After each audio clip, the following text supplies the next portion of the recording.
So guys, here we go again. I'm here in the Bronx. I used my programmer for this Vizio TV that now works.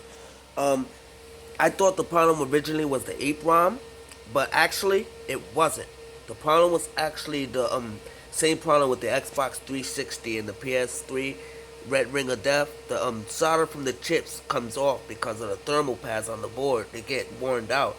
So I actually made a better thermal conductivity from the board, so hopefully it'll last longer. These TVs are really throwaway, especially Vizios. You know, the one I found in the trash was a little older than this, and I think it was made better than this one. This one has two boards together. You know what I mean? I mean, it's not together, but it's wiring. Mine had just a power supply to the LED board, which caused the problem of no backlights on mine. But this one had a problem with the main board, which caused a no power condition at all.